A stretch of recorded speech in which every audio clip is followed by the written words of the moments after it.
400 000 et qui donne à l'encaisse 204 000.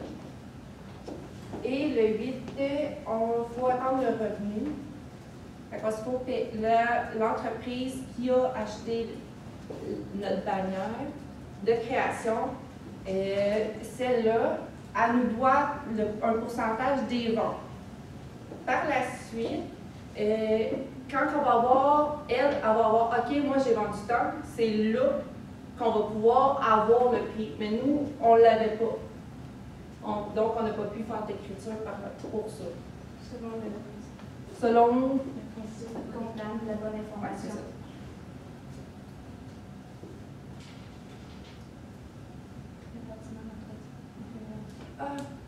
L'entretien, comme on a pu voir, on a fait les calculs aux 6 ans parce que l'entretien se fait aux 6 ans.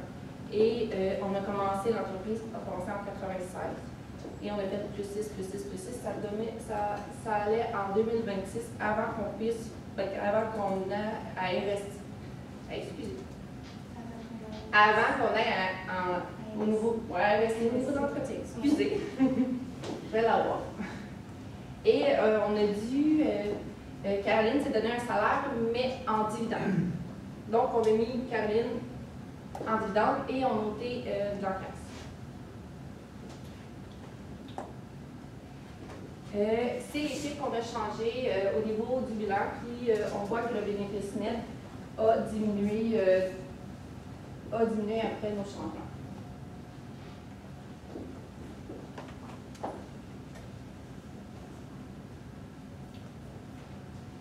Donc, notre bénéfice est de 300 000. On a mis le 75 000, moins le 75 000 de Caroline, puis on a fait le x4 dû au multiple, et qui donnait une valeur avant intérêt, impôt et amortissement de 900 000.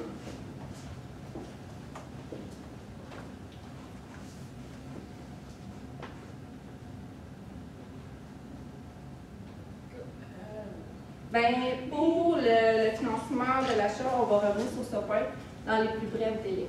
Étant donné que les marchés fluctuent et qu'on veut être certain d'avoir la meilleure offre possible, les meilleurs conseils financiers, on va évaluer le tout en profondeur dans les plus brefs délais, mais on voulait s'assurer de passer à un assez temps sur ce point pour vous offrir la meilleure offre.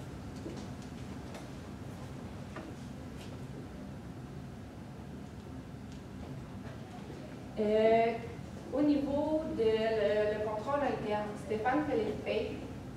Nous, on recommande qu'il y ait 2 signatures pour les chèques. C'est ça, 2 signatures, au moins André le comptable et Sophie. Avoir 2 signatures, c'est très important pour le chèque, du fait qu'il peut avoir risque de vol ou que le comptable, oui, je ne dis pas qu'André il va faire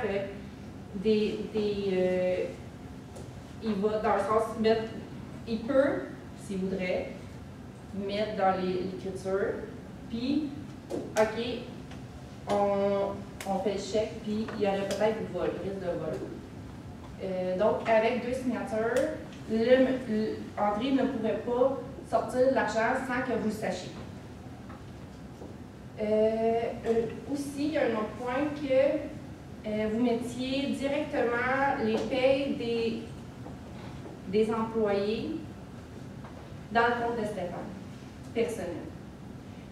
Nous, on a dit que ça serait mieux d'investir au niveau, mettons, employeur D, que c'est un système automatisé qui va faire en sorte de verser le jeudi matin le salaire directement dans le compte de l'employé.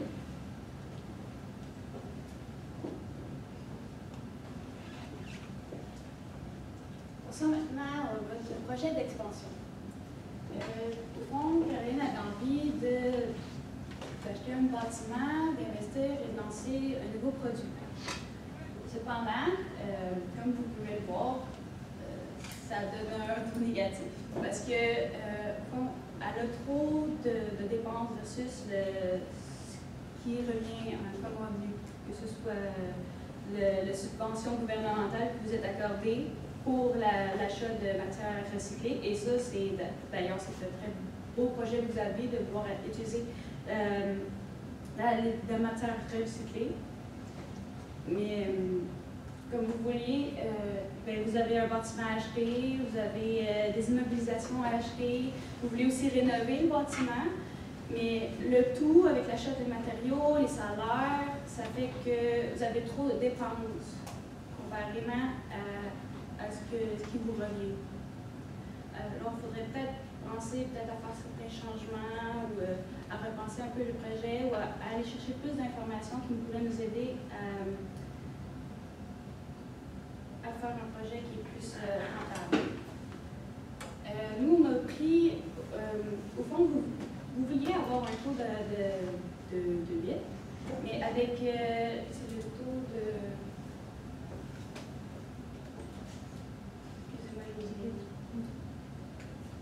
Le climatisation. Par rapport à quelle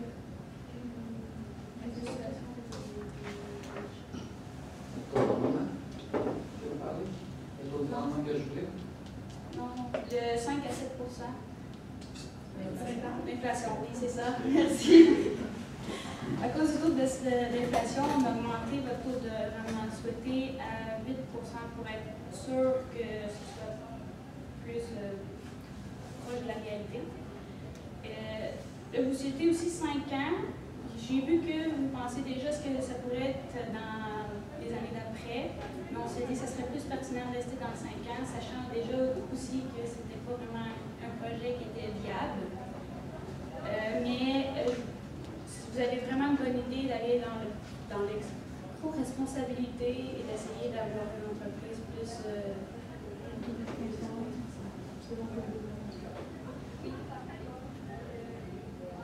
Donc, nous, on ne suggère pas d'expansion.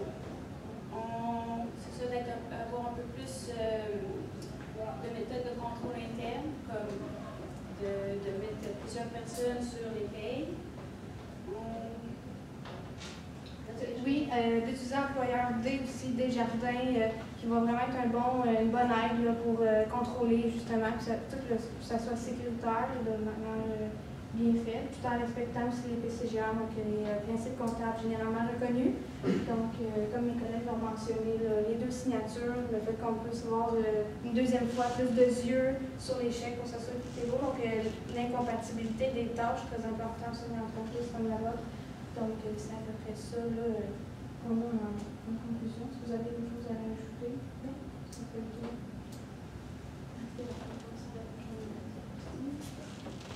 À votre tour, avez-vous des questions?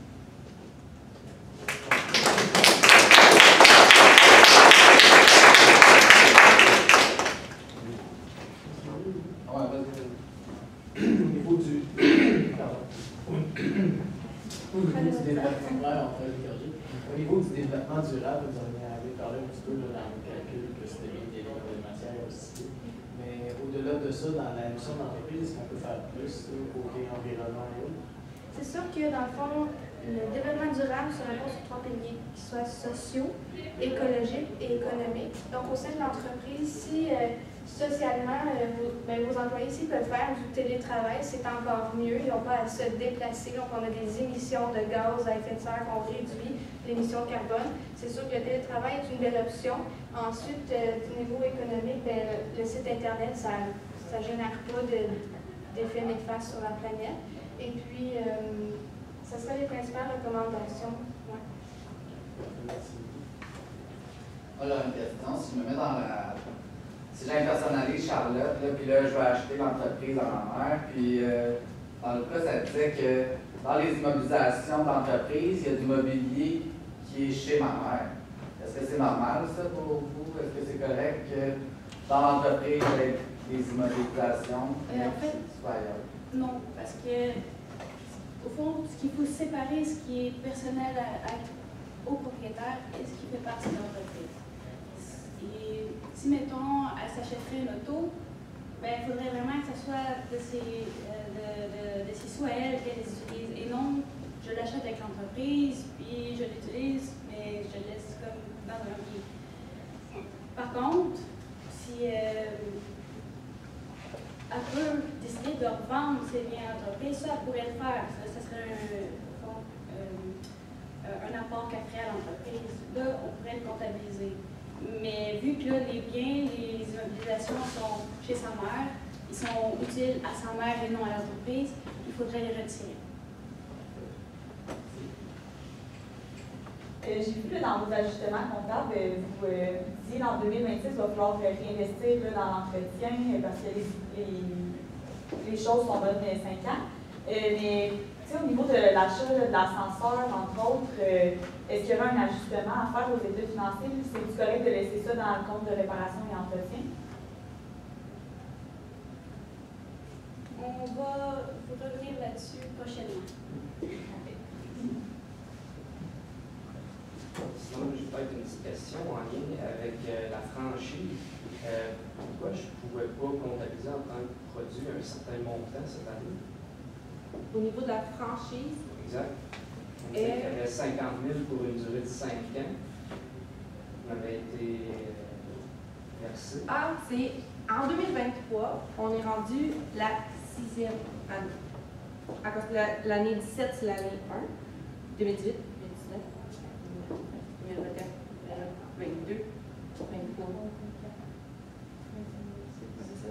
Fait qu'on avait comme dépassé le délai pour l'amortissement de 5 ans, parce que c'était 50 000 sur 5 ans. Si je vends une franchise à 50 000 en date du 31 décembre, par exemple, puis que c'est pour 5 ans, est-ce que vous allez tout mettre votre produit, est-ce que vous allez mettre le 50 000 en revenus dans mon année courante ou vous allez l'amortir sur 5 ans? On va l'amortir sur 5 ans. Dû selon le rapprochement des charges, on peut pas, il faut que qu'on reçoit notre produit pour que ça soit accumulé dans notre état des résultats dans les médias. Donc, pour l'année 1, c'est pour l'année 1, l'année 2, l'année 3. Ainsi de suite. J'ai pas de question, merci.